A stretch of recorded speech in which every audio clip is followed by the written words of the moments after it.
Welcome everyone, and thank you for joining us on our webinar, Top 10 Upgrade Mistakes.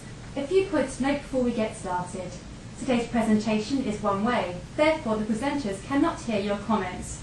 If you do have questions, please type them into the question box rather than the chat panel. Questions will be answered after the webinar has concluded. You may minimise the GoToMeeting panel by clicking the red arrow button. So today's speakers are Michael Lane and Sue Whittaker. Michael Lane is a managing consultant at Claremont. Michael is responsible for Claremont's R12 upgrade and fusion application services, guiding clients along their upgrade roadmaps. Sue Whittaker has worked for Insight Software for 12 years as a product specialist and assists customers to get the maximum benefits out of Insight. So without further ado, over to you, Michael. Good morning, everybody. So a brief look at the agenda. This is the stuff we're going to be covering. The idea of this presentation is to highlight some of the areas that customers generally get wrong when they're approaching their upgrades, and the things that you can do to avoid those, and we'll certainly be focusing heavily on the things you need to consider before you start your upgrade, which is where a lot of the mistakes get made. So just having a quick look at the agenda, we'll have a look at the list of the success factors that you need to have in mind when you're approaching your upgrade, starting points and targets, what version are you on now, where are you going to, how to scope your upgrade so you don't miss anything out, what customers tend to forget in that area, especially scoping is a particularly good one for forgetting stuff, how to approach your customizations and where things go wrong in that area, similarly for trial upgrades, how to make sure that your final live upgrade will be on time and will be as close to 100% accurate as you can get it. We'll look at the challenges of reporting in release 12 and how that's different from 11i, and we'll also be looking at the Insight reporting software in that area. And then finally we're going to consider the impact of the upgrade on the wider business, which is certainly an area that generally gets forgotten in people's view of this being a technical upgrade only. A quick introduction to Claremont, in case you haven't heard of us. We're an Oracle consulting outfit, originally known as Premier Tech. We rebranded as Claremont at the beginning of last year. We originally specialised in areas around lease management, real estate management and asset management.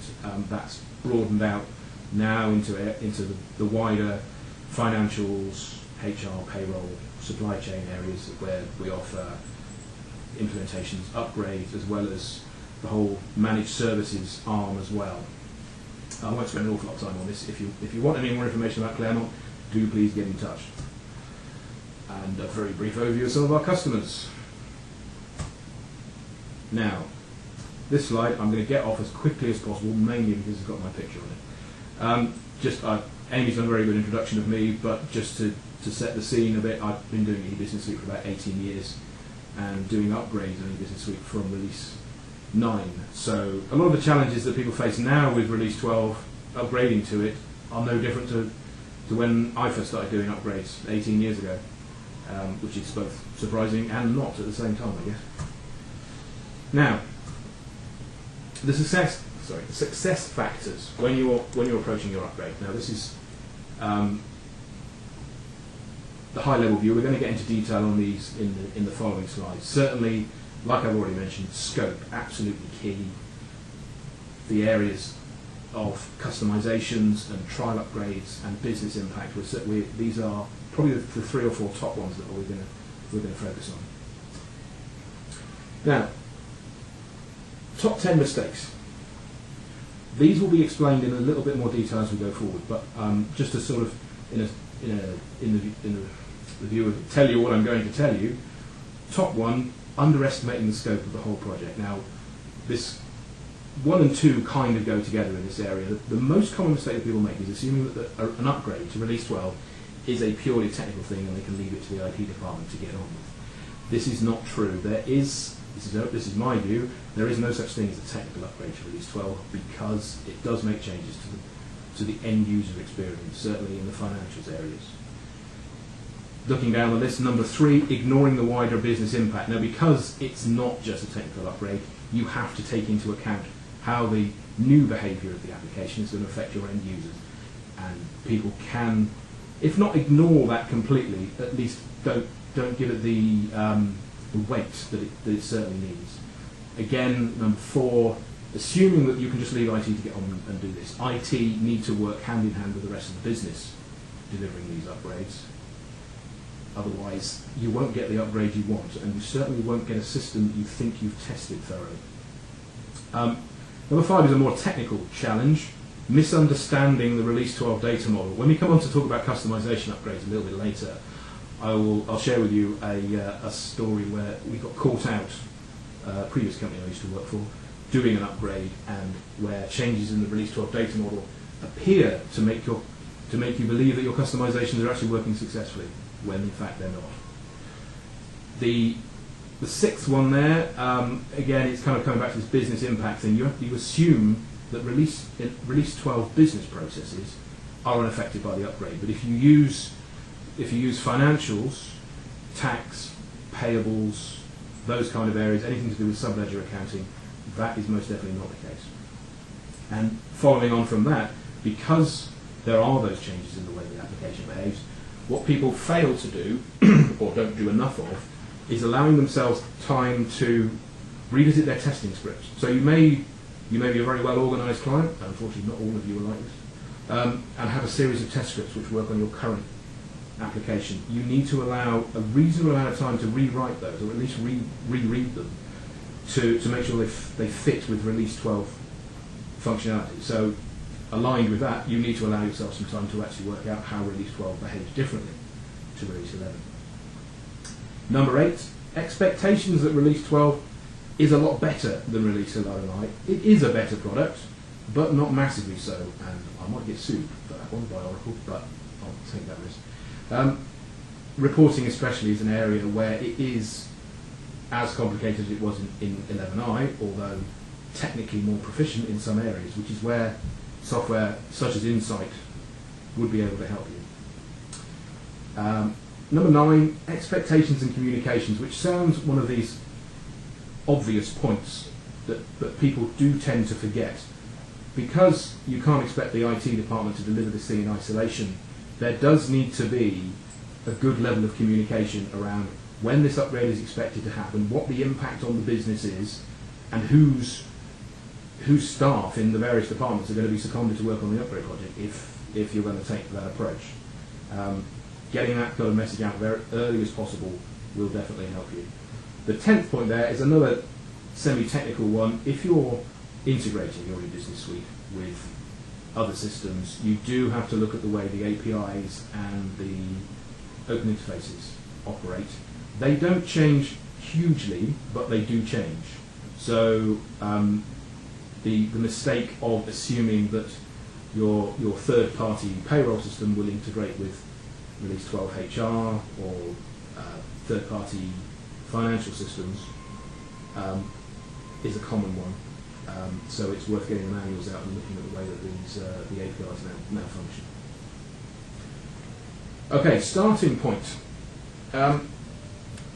Ideally, you want to get to the latest release that's available to you, which currently is 12.3. You can get to that if you're running 11.5.9 or later. Most people now are running 11.5.10, but I know of a couple of sites where people are still running releases earlier than 11.5.9. If that's the case in your organisation, you can't go directly to 12.1. You have to do an 11.5.10 upgrade first, and then upgrade. The second point on here, which modules and functions are being used. Now, the point here is that this is not the same as the modules you've got licenses for. Again, this is where you've got this sort of division of understanding between IT and the business. IT can look at the system and go, well, we're licensed for AR, GL, order management, and whatever, but actually which parts of those modules are being used in the business. It won't impact the actual technical part of the upgrade, because e-business suite will upgrade the whole thing regardless of who's using it and which bits they're using. One of the joys of e-business suite, the data model is you get it all regardless of what they're using. However, looking at it from the other end, the users may only be using AR, for example, to record customers' names and addresses. The invoicing and the ordering may be done by third-party systems. So this is going to inform how you plan your testing and any retraining that's required as a result of the upgrade. So it's really not just a case of what have I got, it's what have I got and how am I using it. Similarly, how is the system being used? This is more from a technical perspective. If you're running, let's say, order management on a sort of a high OLTP, which is online transaction processing, which means you're pumping through a large number of transactions in business day, then you've got to consider your performance testing when you do your first trial upgrade. Similarly, you may be doing a lot of batch processing. If you're heavy on the manufacturing side, we have seen customers where revisions to bonds, for example, in the manufacturing suite will be uploaded overnight.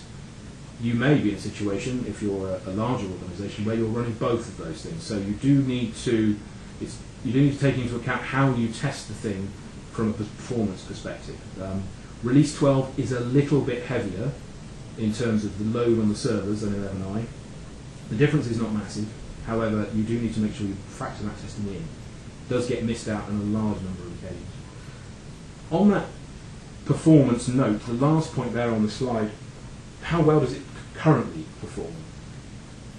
This is going back to a point I made earlier about scoping the project. Are you going to need to address any performance problems that your system has now as part of your upgrade? Are people expecting the upgrade to make it all better? And if you're not planning on doing that, you need to tell them you're not planning on doing that. Again, point 10 on the mistakes list, communication.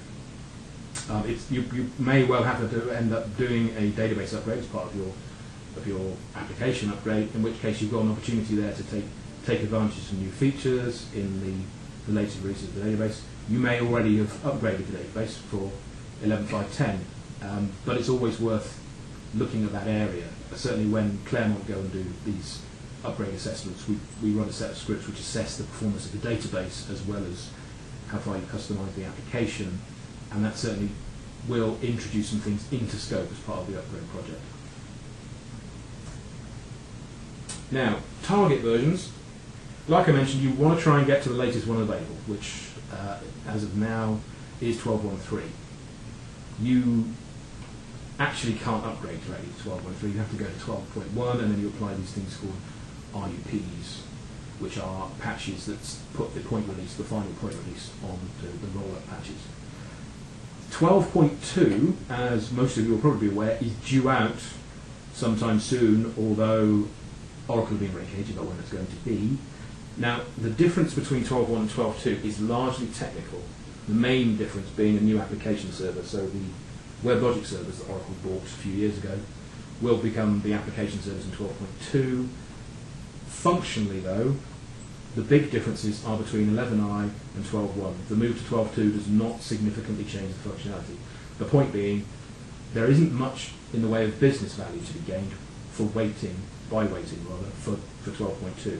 Bearing in mind, if you're sat on 11.5.10 now, your D-support date is November next year, so you need to start thinking about how much time you've got. Hanging around for 12.2 is not going to do you any favours. Now, scoping. This is the one area which always causes problems, because you get to an end of an upgrade project and look back and think, well, we blew the budget, we blew the timeline, why did we do that? And these are some of the most common areas that cause that kind of a problem. The top one, I keep repeating myself on this point, but the customers assume that it's a technical upgrade and that there is not much in the way of business impact. When they get partway through the upgrade project and realise, oh hang on, we've got a new tax module, and suddenly have to second a bunch of people from finance to go and look at how tax now works in Release 12, you start to see the budget and the timeline increasing. So understanding what your scope is going to be before you start is absolutely key. So some of the common areas, customizations, certainly, we're going to come on to those in a bit more detail in a couple of slides' time. Thinking about your architecture, will it support Release 12? Is your operating system certified for Release 12? Is your hardware nearing end of life? You may want to consider hardware refresh as part of the project. Trial upgrades, I generally recommend about usually at least 3 trial upgrades as part of the project. It's all about minimising risk. We will talk about trial upgrades in a bit more detail later, but that's certainly, you need to factor that into planning. Coming back to the testing, like I mentioned, you'll want to revisit your testing scripts. If you haven't got any testing scripts, you'll certainly want to make sure you allow plenty of time to writing those. And any training. Now, you're not going to have to sort of do comprehensive retraining for your end users, but certainly those users who operate in finance, certainly if they're looking at areas such as tax or supplier management, those areas change quite a lot. Certainly for supplier management, the screens move from the professional forms to the HTML. It looks quite different. The last point on there, resources. Now, when you're planning your upgrade, the things to consider: are you going to be able to do this using your own resources? If you've got the skills in-house, fantastic, but bear in mind you're taking people away from their normal business as usual roles, their day jobs, to work on your project. So who's going to do that role whilst they're off upgrading the system? This is an area which is almost always underestimated, particularly in areas such as finance and DBA. If your own DBAs are going to run the project, supporting the upgrade environments, and there will be more than one, as well as your own system, your current production system, and whatever non-prod environments you've got supporting that, tends to put a fairly hefty workload on people. So bear that in mind with the planning. And the very last point on there, make sure someone signs this thing off. Your IT, the business, sitting down together, and this is what the upgrade is going to deliver. Is everyone on the same message, on the same page? That's very important. So when you're planning your upgrade, when you're scoping it, this is some of the things that people are most likely to forget, or at least underestimate. Custom code. Now, custom code can exist in a number of different places, and certainly a common area of things being overlooked are those bits of code which sit outside of e-business suite. Certainly anything that sits at the operating system level. So if you've got shell scripts sitting on a Unix box, or other code running on Windows servers or network servers, then those are very easy to overlook because they don't pop up, they don't become visible in the e-business suite. People tend to concentrate on their customized concurrent programs, their customized forms, any additional menus they've added, and that's all good, but you've got to remember that you can quite easily have a load of code sat outside the system. Upgrading financials customizations, the data model changes an awful lot between 11 and 12 with finance. So people generally don't give themselves enough time to upgrade their finance customizations. Thinking about your servers and your disk space for the trial upgrades, you are going to have probably at any one time 2 Release 12 environments running prior to actually doing the live upgrade. So you've got to make sure you've got space and power to run those environments alongside any production and non-production 11i that you're running at the moment. The test scripts, I've mentioned this, but it's worth going over it again because it is one that people tend to forget. You make sure you allow yourself a good few weeks to go through your test scripts and have a look at Release 12 and how the testing is going to be effective. Testing in general, now this is a kind of a symptom of assuming it's just a technical upgrade. When you're planning the testing, the people who will be doing it for you are generally not in the IT department. So you need to plan for time from guys from finance or HR or order processing to come and spend some time doing testing, analysing the results, and then retesting when whatever problems you've come up with have been fixed. Integration testing, like I mentioned, some of the points of integration into a business suite do change. There are in fact more of them now in 12 than there were in 11, so you may want to consider integrating systems that you don't already have, but be very careful. It's very tempting for people to start pulling all sorts of tasks into the upgrade project because it seems like a good opportunity to do it. You want to be able to manage these things in fairly small, tightly controlled blocks. So if you want to introduce new features like new interfaces or even new functionality, that's great. Get the upgrade done first and bolt those on afterwards would be my advice in those areas. The backfill, this is back to resourcing again. If you're going to be borrowing people from finance, who's going to be doing their job back in the finance department? Customers and consultancies alike make the same mistake that you can probably take 50% of someone's time. It hardly ever works. That time on an upgrade project will always creep up above 75, and it normally gets close to 100, certainly on DBA leases. The final point on there, and it seems obvious, but people do manage to overlook this. If you've got related Oracle software, that Discoverer is the example I've put on there, but there are other examples like identity management applications, you have to be certain that you're going to be running a version that is compatible with release 12. So you may have to include the upgraded Disco in your plan, or any of the other Oracle applications that you may be running. Right, customizations. Now, most customers that I visit don't actually know how many customizations they have, which it sounds odd, although when you consider all the places you can hide custom code within E-Business Suite, and as I mentioned, outside of it on the operating system, it's actually not that surprising. I mean, just the example I put on there, SQL validated value sets. Because the data model is changing in certain areas, and you need to be able to find all the places where custom SQL statements exist and change them if necessary to work with release 12. There are some fairly hidden away places where you have to go and look. Value sets is one that gets overlooked. You can also use SQL statements to default profile option values, and they're very easily hidden. We tend to use an assessment kit which interrogates the database to find those things, but it's certainly something that gets very, very easily overlooked.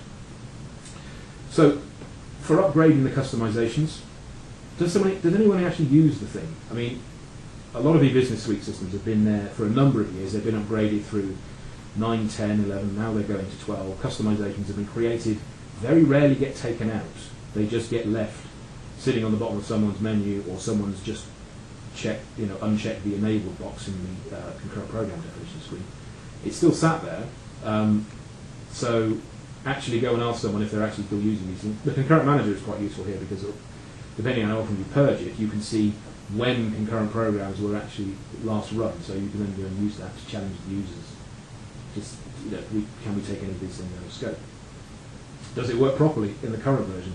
This is one you need to be very careful of. If you've got problems with a customization 11i, the users are going to assume that release 12 will fix it. If you don't know about those problems, you can't fix it. Or you may be assuming that that's someone else's problem to do, or you're going to do it after the upgrade. It's a question of scope, and it's a question of communication. This next point is the one where I got caught out on a project a couple of years ago. You have to watch out for these. The way that Oracle upgrades its data model. This area where we had a problem was in the subledger accounting model. When you upgrade it, the data that 11i uses, as it links between general ledger and subledgers, stays in place. But release 12 uses a whole set of new tables and columns to perform the same function. So what happens is you've got a custom report that is looking at the link between subledgers and general ledger in release 11. You run it pre-upgrade, you run it post-upgrade, the values look the same, everyone's happy, you move on. Several weeks later, when you get to system testing or UAT, and one of the finance users pipes up and says, I've put a whole load of new invoices through payables and they're not showing up on this report. It's then you realise, the data's not in those columns anymore. It's mildly embarrassing to say the least. So do watch out for that kind of stuff. Oracle is not very tidy when it comes to moving the data model around. So just to summarise that at the end, there are functional changes that will impact the data model, and obviously has an impact on your customizations. Subledger accounting, as I've mentioned, also supplier data moves across to the trading community architecture in the same way that customer data did in the last release. So beware of that. Just a general point on customizations. We always tend to advise people to take them out wherever you can. And an upgrade is an excellent opportunity to do this, because you're going to have to assess each of these anyway, just to make sure that A, someone's using it, and B, does it work, and C, how the hell do I upgrade it. If you're going to do that, then look at it from the point of view of the release 12 features. Could you use something new in release 12? Or in the case of a whole raft of Oracle reports customizations, could you move them to BI Publisher, for example, which is a lot easier to use? Like I say, the upgrade is a very good opportunity to do this.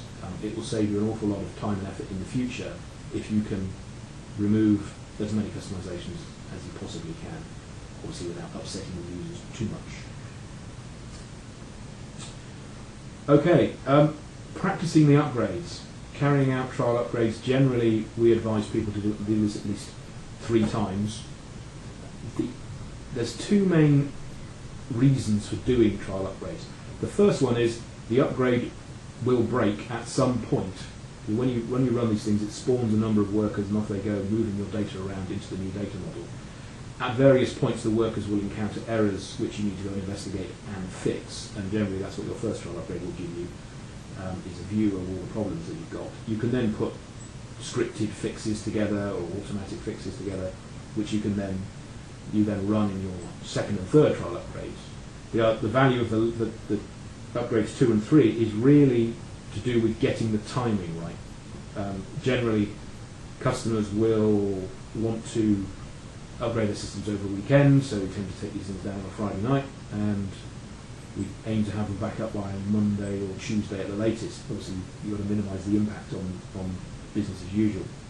So, doing it 3 times will give you some confidence that you can hit the window. And if you can do certainly the last trial upgrade on some hardware which is equivalent or close to the spec of your live system, then that's great. That will increase your level of confidence. This is all about trying to reduce the risk of the live upgrade.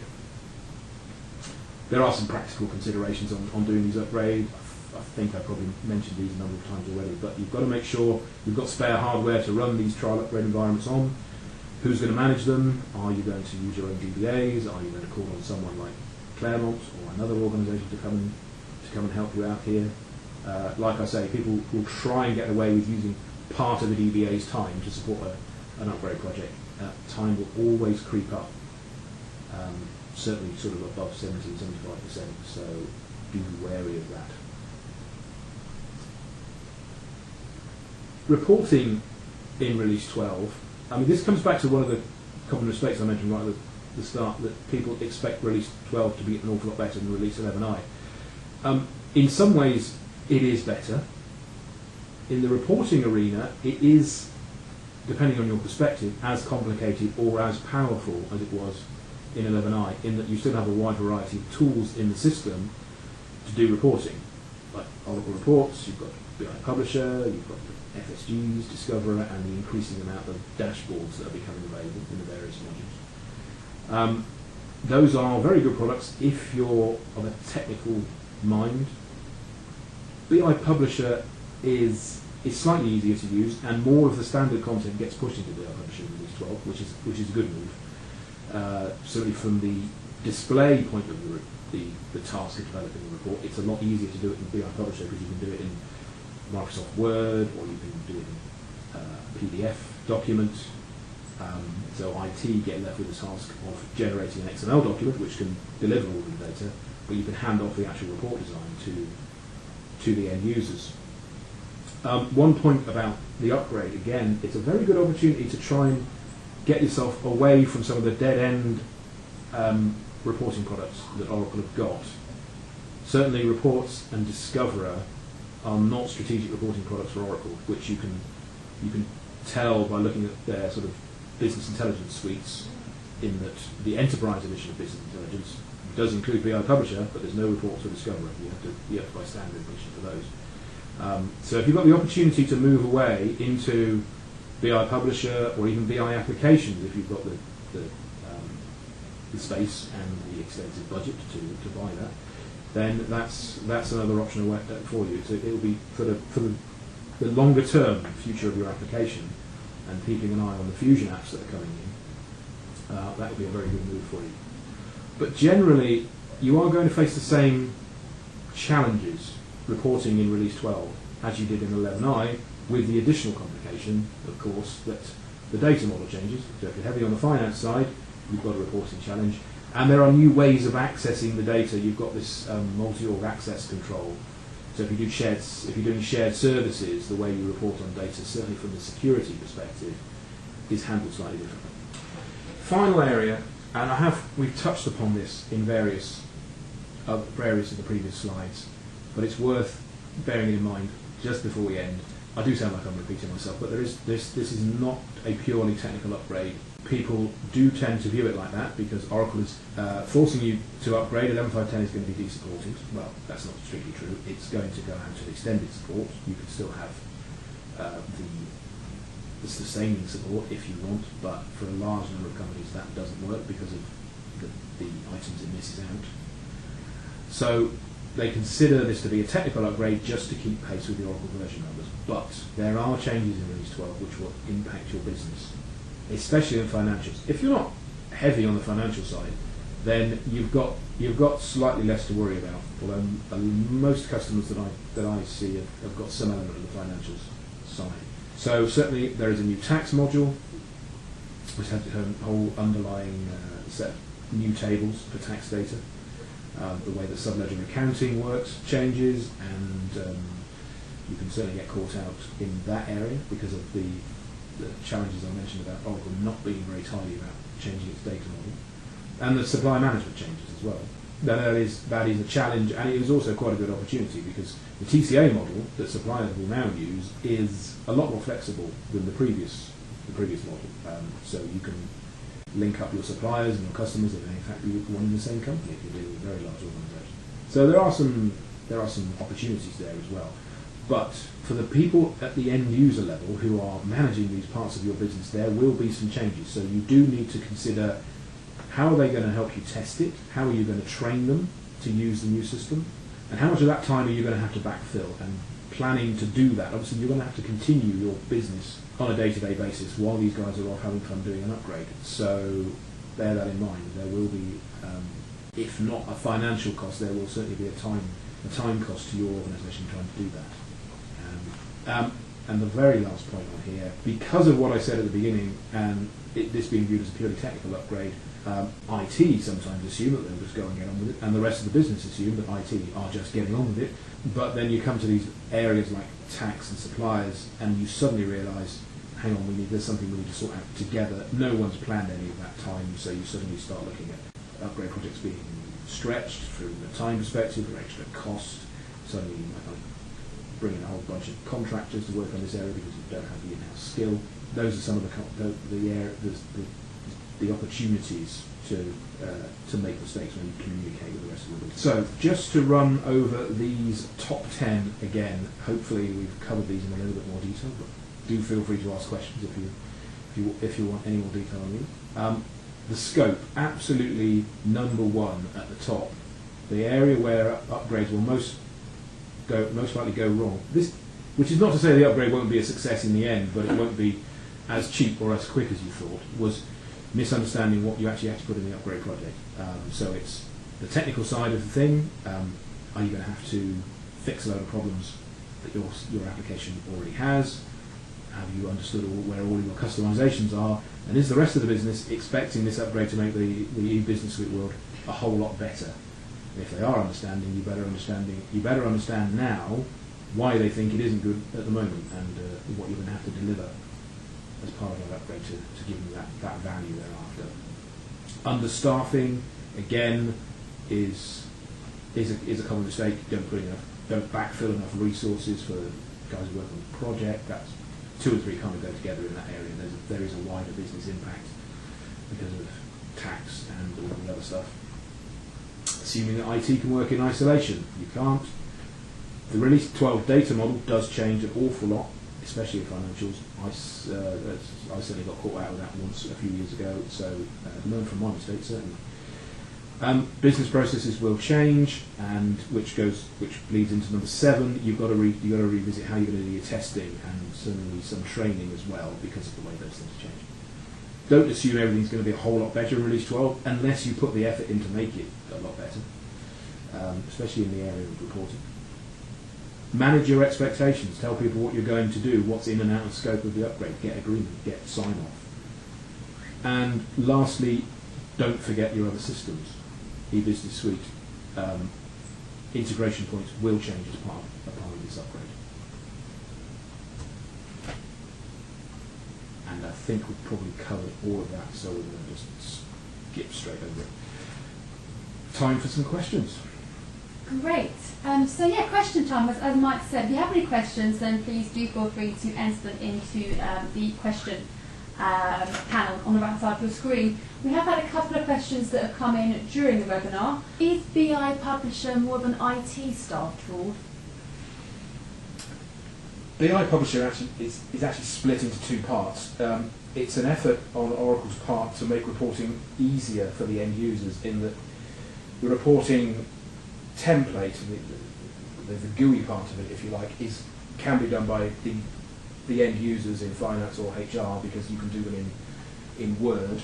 The IT staff still need to deliver the data, and in BI Publisher you have to deliver it in XML format, but there are XML data templates that you can use within Business Suite to allow you to do that. So you effectively just plug in a SQL statement to the XML template. It will you tell it how you're going to group the output. So if you've got summarization, parent-child in the data, that will generate an XML document, and then the concurrent manager will merge that document with whatever templates the users have come up with. And it's worth bearing in mind that you can have as many templates sitting on the front of a piece of XML as you like. So if you're running multi-language systems, then you could have your French, your English, your German all running off the same base data. So it's not entirely an IT staff tool, though. I would say it's kind of split between staff and the business users. Great, thank you. And final question for you, Mike. Did you say you need to be on 11.5.9 or 11.5.10 in order to upgrade directly to R12? You can upgrade to 12 from 11.5.9. There's a very helpful document on, if you've got access to MetaLink, there is an Oracle guide for planning and executing your upgrade, which clarifies all of these points. So 11.5.9 onwards can upgrade to release 12. Anything earlier than that, you'll need to get to 11.5.10 before you do your upgrade. Okay, great. I think we're running out of time, actually. So for questions, I've seen a lot more that have come in, but we will get back to you individually and give you responses on those. So that is the upgrade mistakes portion of this session over. If you'd like to stay online, I'm going to pass to Sue for a more detailed look at Insight now. Thanks, Amy. I just want to take a few moments and show you a demonstration of Insight software. And what Insight is a great reporting tool to help you with not only your financial reporting, but can also be useful as part of your upgrade to Release 12 and helping you look at values that existed in 11i and how those will be changing in Release 12 and also validating your data as it comes across. But right now, if we look at it from the financial reporting perspective, one of the important things within Insight is we actually have two types of users. We have a user we call a console user, which is a consumer of information, and then we have the report user who actually creates a lot of these reports. So those would be kind of power users in your finance department. So what I want to do is start out by showing you a quick overview of console, which again would be used by someone like a budget manager, a director in a group somewhere that needs access to financial information. And this is the person who often calls someone up to say, give me a report, and then calls back to get the details. The idea with Insight Console is it gives the user the power to view the information themselves. So very quickly, I've come into a budget monitoring report I might run on a period basis to see what's happening. It's nicely formatted so I can see the information clearly. I'm looking at my period-to-date actuals against my budget. It includes a quick variance column with percentage, and then I can also see against my annual budget or what's happening. What I also quickly note is that I have some red numbers here, which is what we call conditional formatting that automatically highlights exceptions. So as opposed to an FSG that might be run where I'm looking through reams of paper, in this case I'm able to quickly highlight and note what's happened. And then I can drill down immediately to find out what's going on. So in this case, I might want to know, well, what department is actually causing the spend overrun to occur? I've come in and I've been able to drill down, and immediately I can see that my facilities resources group is actually causing this expense. So again, I might want to drill back down to get some more detail about the transactions that are causing this overrun. Again, I can quickly and easily drill. In this case, I can see it's coming from payables and it is a rent expense. So again, I'm going to continue to drill down to see the information. I'm now going into accounts payable, and I can actually drill to see the invoices that are coming through. So again, these are all the kinds of questions that normally would go back and forth between a budget manager and then back to finance or accounting to get these details. In this case, as the budget manager, I look and I can see that there are some invoices that are around $5,700, that seems right, but then there's a large invoice, which is what's throwing me through a loop. Again, I can drill directly into invoices and payments. So on the top, you might note I was in General Ledger, now I'm drilling directly across to AP, and all along, variables on the top and filters have been passed to drill down that information and make it specific for what I want. However, one of the nice things about Insight is I have the ability to, at any time, always interact with this data and make changes. So in this case, I can see that Bank of America is the supplier for this invoice, but I might want to know, instead of just knowing if this is an outlier, I might want to know what kind of invoices Bank of America is normally sending me. So in this case, I'm going to just change the vendor, or put in the vendor Bank of America. I'm going to remove the invoice number so I can see all invoices, and I want to actually look for that period range for the whole year. So I want to look for invoices starting in January 2008, because that's the period of time I was looking for, through June 2008. So I'll come over here, select my invoices, my invoice range, come and rerun my report. And now I can actually see that these invoices, have been coming in every month. So perhaps it's just a coding issue. Perhaps I need to go back, change the coding of the invoice, or if it's already been paid, go back and do a journal transaction to reverse that journal and fix it. But this is a good example of how an end user, a consumer of information, can actually find out the information for themselves. So the idea is that you're making the people in your department more self-sufficient and leaving the people in finance actually more time to get the information out to them and then focus on things that are more important, like doing your month-end closing or getting information for your auditors. So now that we've taken a look at the console tool, what I want to do is show you our reporting tool and how this can actually be useful during your Release 12 upgrade. So I'm going to leave my console and go into our reporting tool. I'm going to log in as a reporting user. When I go in and select it, the first thing that will come up is for me to enter in my username and password. This is the same username that's coming in from Oracle. So what happens is I choose which of my Oracle users will have access to Insight, and that's part of the standard setup process. Another thing that's really key and quite useful for your Release 12 upgrade is you can see that with a single version of Insight, you can actually point to multiple instances of Oracle. So you could point to your existing 11i instance, you could point to a Release 12 test instance, and even multiple test instances if those are going on while you're testing different bits of functionality. And the idea with this is that you can go ahead and run different reports and compare the data that's coming between the two. I'm also selecting my responsibility from Oracle, and this includes all of the security that I have in terms of access to information, what ledgers I can see, and any additional security that's been defined as part of this.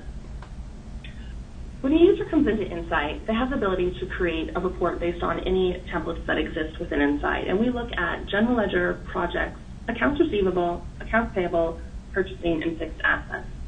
What we do with our templates is we automatically join information and bring information that we think will be valid and important to you. For anything that you have, you can come and run the data. This is just straight out of the box.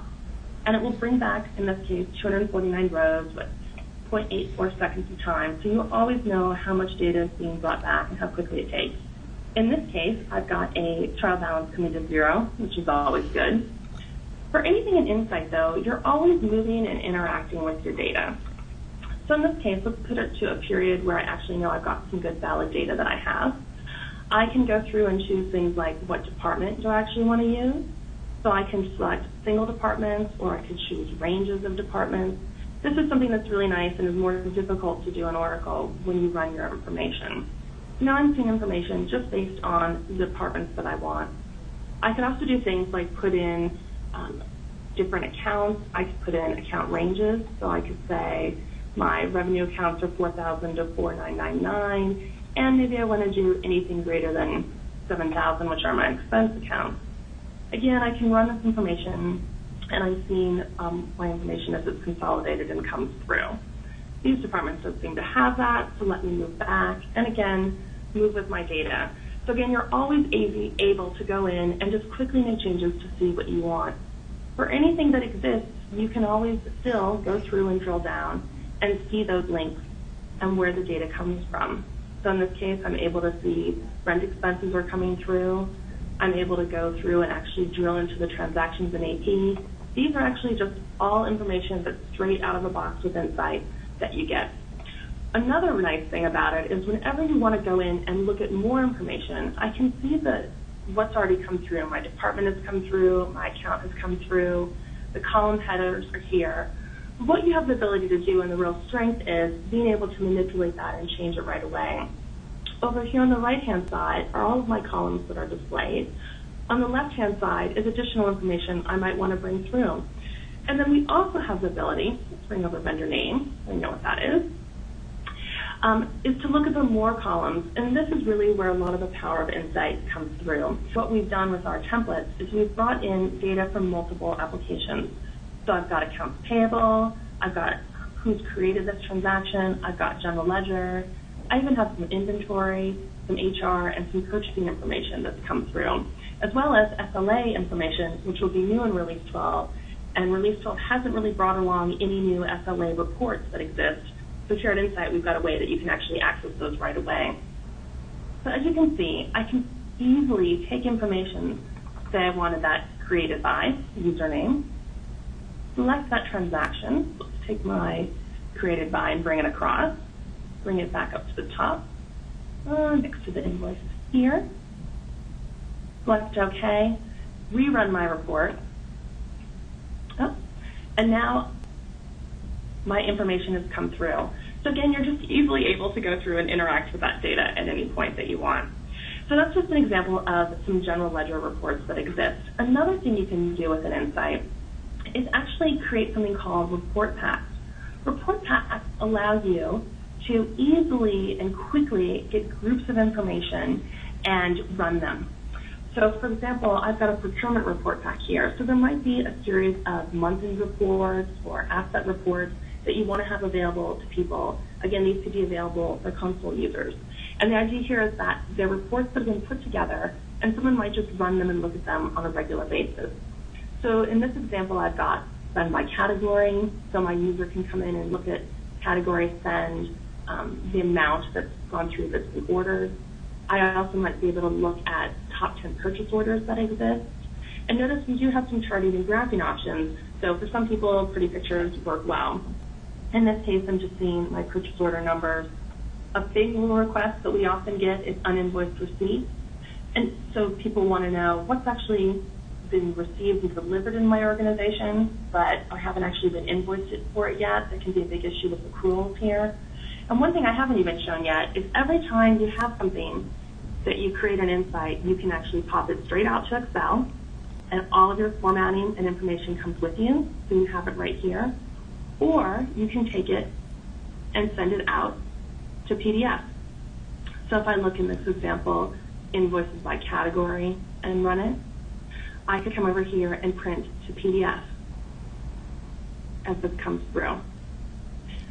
So while we look at information in Insight, it's always real time. You're not seeing anything static until you actually send it out into a report that you might need to send offline to people for whatever reason. We actually have one customer that does all of their boardroom reporting using Insight for that. So this has just been a really quick overview of some examples of things you can do with Insight reporting, how it can be useful, and how you can use it in your upgrade to Release 12. Thank you.